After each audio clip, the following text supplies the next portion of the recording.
Hi, my name is Paddy Hirsch. I'm a senior editor at Marketplace, and today I'm going to talk a bit about short selling. Now, short selling's recently become part of the lexicon about the financial crisis because a lot of people blame short sellers for dragging down a number of the shares that have been involved in this crisis, in particular in the financial sector. But it's worth pointing out that short selling is just another part of market activity. People get involved in the market in order to make money. People buy shares because they believe that the company's shares are going to go up and they're going to make money on that deal. And people sell or get involved in short selling because they believe the company's shares are going to go down. And a lot of people say that short sellers are responsible for the decline in some of these financial sector shares because they piled on and dragged those shares down. So let's have a look at what short selling, and also what naked short selling, which as we know was banned by several countries for some period. Let's have a look at exactly what that is. So first let's meet our short seller, and his name is Sam. Now Sam is a trader. He's very interested in a stock called FCOJ, Frozen Concentrated Orange Juice Company of Florida. He wakes up in the morning, turns on the TV and sees that it's trading at $10 a share. Flicks across the channel and he looks at the weather channel and he sees that off the coast of Florida, where of course all those lovely oranges are grown, there's a large weather system. Now the weatherman says that this weather system is going to move north and away from Florida. But Sam reckons that this weather system is going to move west towards Florida because he's a bit of an amateur meteorologist, this guy.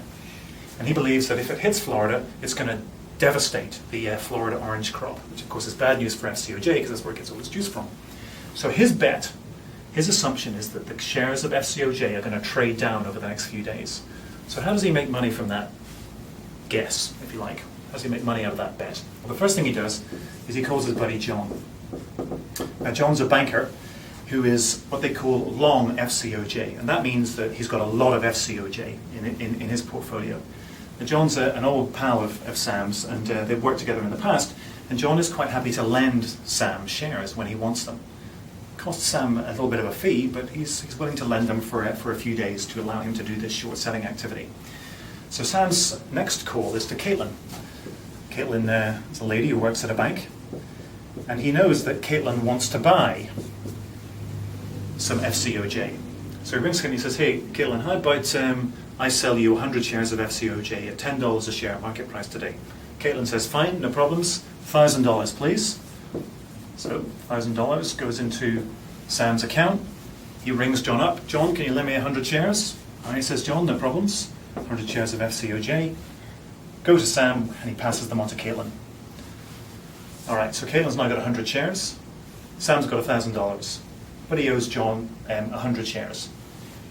So the next thing Sam does is wait for the storm to hit. Sure enough, the storm sweeps across into Florida, devastates the orange crop. FCOJ's stock price drops by half to $5 a share. So how does Sam make a profit? Well, he calls Sean. Sean's another trader. And he says to Sean, "Sean, can you sell me 100 shares of FCOJ, please?" Sean says, "Absolutely, $5 a share price today. That's going to be $500. No problem," says Sam. Takes $500 out of his little bag, hands them across to Sean. $500, and Sean hands him 100 shares of FCOJ, which Sam then passes on to John. So John's now happy, he's got his 100 shares back. Caitlin's happy because she got her 100 shares before the transaction. Sean's happy because he's sold 100 shares of FCOJ to Sam, and Sam is left with a $500 profit. And that is how short sellers make money from declines of the prices of shares in the market. Now, of course, it doesn't always happen that way. Sometimes the share might go the other way. And in this case, say for example, the shares, FCOJ shares went to $15, then Sam's going to have to, in order to acquire those $100 from Sean, he's going to have to pay $1,500, which is going to leave him $500 in the hole. And that's what happens when the market moves against you as a short seller. So plenty of risks there. So we should look now at what naked short selling is, which is a variation on this short selling theme. So we have the players remain the same.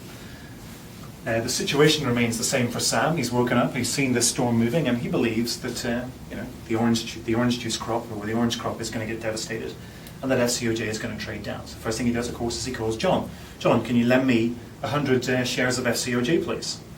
John says no. He calls around a whole bunch of other people. "Can you lend me 100 shares of FCOJ?" Nobody will lend him the shares, but he still wants to make money from Caitlin. So he rings Caitlin. "Caitlin, I know you want 100 shares of this stuff. can I sell it to you? All right, she says, there's $1,000. But you've got to get those shares to me in 3 days. So he's got 3 days to complete the transaction. He's got $1,000 in his account, and now he is hoping and praying that his bet is right. The reason that he's praying is because he's promised 100 shares of FCOJ, but he has not covered his bet. He's got no coverage from John or anyone else. Nobody's lent him any shares, so he is uncovered. In other words, he is naked. That's why they call it naked short selling. But of course, he can cover his bet in the end, so long as things work in his favor, or at least so long as he can get 100 shares to pay off Caitlin before the 3 days of the contract expire. So what does he do? He waits. FCOJ, sure enough, trades down, $5 a share. He then can go to Sean and he can buy that 100 shares at 500 as he did before, our last example. He gets knocked down to 500 himself, but at least he's got 100 shares, which he can then pass on to Caitlin. So Caitlin's happy, Sean's happy, Sam is happy. Whew. Even though he hasn't been covered, he's actually managed to deliver the 100 shares as promised to Caitlin. But what happens if he goes to Sean and Sean says to him, no, I'm sorry, I'm not going to sell you 100 shares. The days are taking over. This is done at $5. He could make his money if he can find that 100 shares, but he can't find them from anywhere. Sean won't sell it to him. John won't lend them to him. Suddenly Sam is in a hole. He hasn't covered his bet. He's naked, and he's becoming more naked by the moment because he can't get the shares to make Caitlin good on his trade. And this is the danger that people see in naked short selling. It's because your bet isn't covered.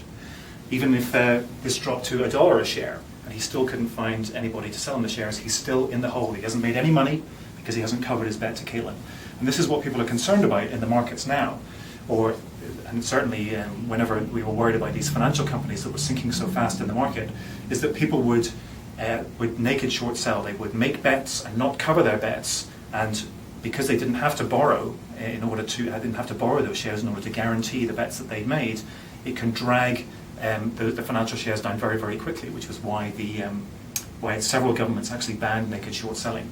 So you see the problem. If you're in this situation, you're a naked short seller, you haven't covered your bet with a loan of shares, and you can't buy the shares from anybody else. You're in debt to Caitlin to the tune of 100 shares. Everybody's unhappy in this situation. Everybody needs a drink.